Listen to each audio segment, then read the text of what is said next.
Hai hai hai, Assalamualaikum warahmatullahi wabarakatuh. Annyeonghaseyo. Hello guys, welcome back to my channel Pita Skayu. Untuk edisi hari ini, tepatnya untuk edisi Jumat, saatnya Mbak Pita berbagi informasi dan tips yang pastinya bermanfaat untuk kita semuanya.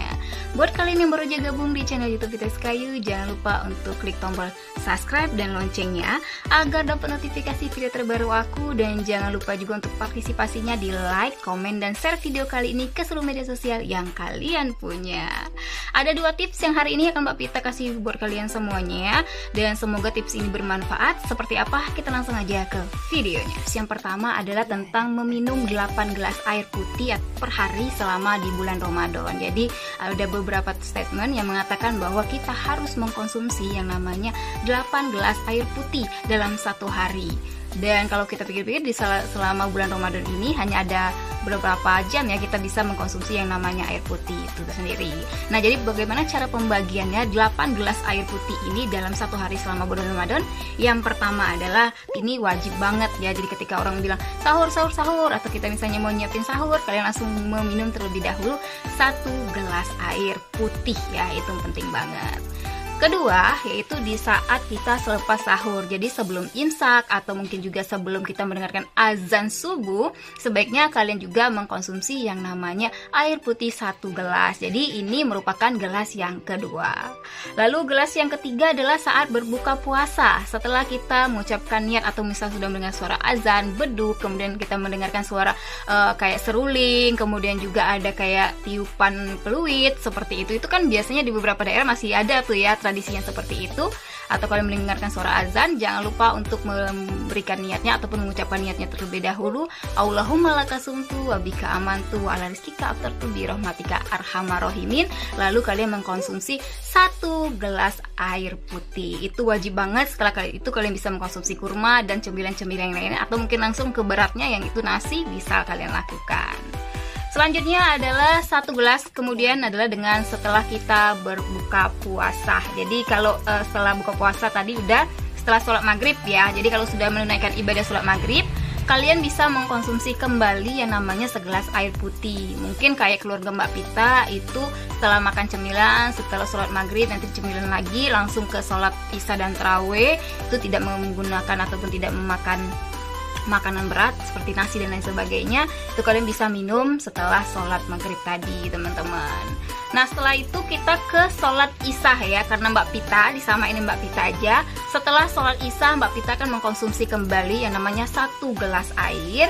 Jadi udah beberapa gelas ini teman-teman ya. Jadi ada 1, 2, 3, 4, 5, ada 5 gelas setelah sholat isya. Kemudian juga setelah sholat isya kita sambung dengan sholat tarawih, kita minum lagi 1 gelas setelah sholat tarawih yang jelas.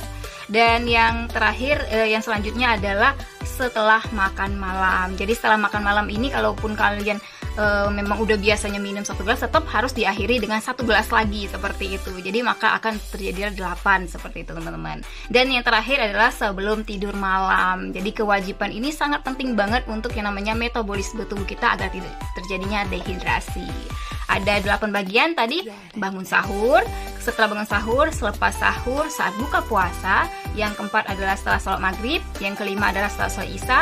Yang keenam adalah setelah sholat tarawih. Kemudian yang ketujuh setelah makan malam. Dan yang terakhir adalah sebelum tidur malam. Jadi gampang banget kan untuk pembagiannya. Semoga kalian bisa terrealisasi dengan hal ini. Kadang Mbak Pita sendiri agak karena nggak terbiasa ya di hari pertama, kedua, ketiga, dan di hari saat ini pun Mbak Pita masih agak kayak bolong-bolong gitu ya, kayak misalnya sebelum tidur kayak gitu. Karena mikirnya gini, kalau sebelum tidur itu kadang lagi enak-enak tidur, tiba-tiba pengen ke kamar mandi, ke toilet gitu ya. Jadi aduh, sangat meresahkan sekali kalau mau minum air putih sebelum tidur malam. Padahal itu sangat menjaga metabolisme tubuh kita agar tidak terjadi yang namanya dehidrasi. Tips yang kedua nih teman-teman. Jadi Mbak Pita beberapa hari yang lalu sempat stalking ataupun sempat lihat-lihat di Instagram. Kemudian juga ada beberapa status dari teman-teman Mbak Pita, termasuk Mbak Pita juga mengalami ini yang namanya insomnia. Jadi insomnia ini banyak dialami oleh berbagai macam orang, baik itu tua, muda, anak-anak juga bisa mengalami seperti itu dan lain hal sebagainya. Di sini kita akan membuat yang namanya tentang tips agar bisa tidur nyenyak. Jadi ini bisa digunakan, bisa dibilang sih kayak mudah-mudah gampang, susah-susah gampang, sulit-sulit gampang gitu teman-teman ya. Kalau misalnya kalian praktekkan, insya Allah ini akan terwujud, yaitu tidur dengan nyenyak. Karena Mbak Pita sendiri sering salah satu dari poin ini nggak bisa Mbak Pita lakukan, akibatnya adalah sering yang namanya tidur di atas jam 12 malam. Bukan karena terlalu banyak pikiran dan hal sebagainya, mungkin dikarenakan ada beberapa faktor ini. Jadi yang pertama nih, biar kamu bisa tidur nyenyak adalah dengan mematikan ponsel. Kenapa orang susah tidur pada malam hari ataupun tidurnya tidak berkualitas alias tidak nyenyak? Karena itu tadi, dia tidak mematikan handphone. Ada beberapa radiasi dari handphone tersebut itu mengganggu aktivitas di dalam tidurnya kita atau otaknya kita. Jadi sinar radiasi itu, kemudian dari handphone itu sendiri, itu sangat mengganggu aktivitas kita. Mungkin ada yang namanya internet ya, selalu jalan 1x24 jam, dia nggak pernah mati. Jadi mungkin ada status ataupun bisa dibilang kayak notifikasi dari Instagram dan lain sebagainya, itu bisa mengganggu yang namanya tidur siang atau tidur nyenyaknya kalian gitu teman-teman. Lalu yang kedua adalah dengan cara mematikan atau meredupkan lampu. Jadi ini salah satu hal efektif yang sangat berguna bagi kalian semuanya untuk mendapatkan kualitas tidur yang nyenyak. Karena Mbak Pita sendiri yang namanya melakukan hal ini ya, meredupkan yang namanya lampu, atau mungkin juga buat kalian yang takut sama gelap, kalian bisa meredupkan lampunya atau membeli kayak gitu ya, aksesoris lampu yang kayak misalnya ada gambar bintang-bintangnya, kemudian juga ada lampu-lampunya seperti itu. Jadi yang agak membuat kita itu jadi kayak tidurnya nyenyak, kemudian juga membuat kita itu jadi tenang gitu teman-teman. Itulah akibatnya kenapa kita harus, ataupun bisa dibilang efeknya dari kita mematikan lampu ataupun meredupkan lampu. Lalu yang ketiga adalah mematikan televisi. Ini penting banget ya teman-teman. Ada yang bilang nggak apa-apa Mbak Pita, nggak usah dimatiin televisinya karena aku tetap tertidur dengan nyenyak malahan di depan televisi. Oke, kita skip misalnya tidur kayaknya nggak mematikan televisi. Tapi sebenarnya tidur kita itu hanya bisa dilakukan dalam menit, 20 menit, 25 menit, 30 menit tuh. Jadi 15 menit kebangun gara-gara apa? Suara televisi. 15 menit kemudian atau paling lama nih 30 menit kita ngelihat orang kok nyenyak banget tidurnya ya.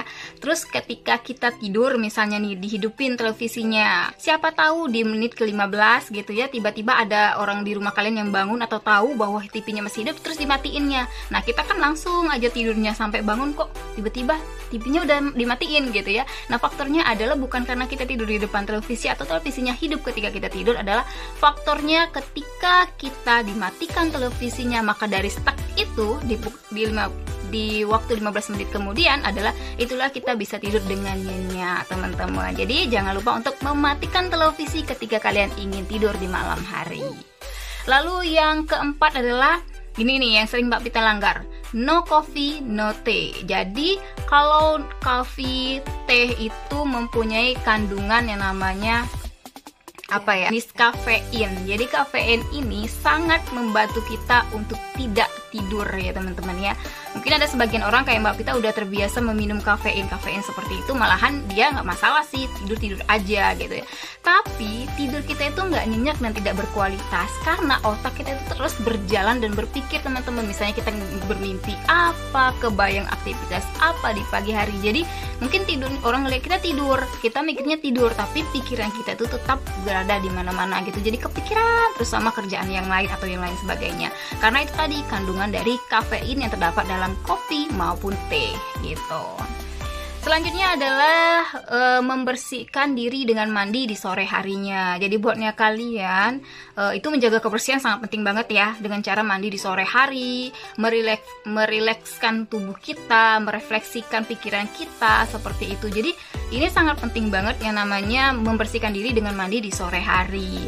Seberapa letihnya kalian tetap harus membasuh tubuh kalian dengan yang namanya mandi, atau boleh juga kalian misalnya mandi kalau takut dingin atau takut nanti badannya sakit ya, dengan menggunakan yang namanya air hangat. Dan yang terakhir nih teman-teman, ini kalimatnya simple tapi sangat sulit dilakukan. Memaafkan seseorang yang bersalah padamu. Jadi kalau misalnya kita punya konflik di siang hari ataupun aktivitas kita di pagi hari gitu, di hari tersebut kita punya konflik pada seseorang, entah dia yang salah, entah kita yang salah, entah keduanya tidak ada yang salah, harus memaafkan hal tersebut sehingga tidak terpikirkan atau tidak terbawa di alam sadarnya kita, teman-teman.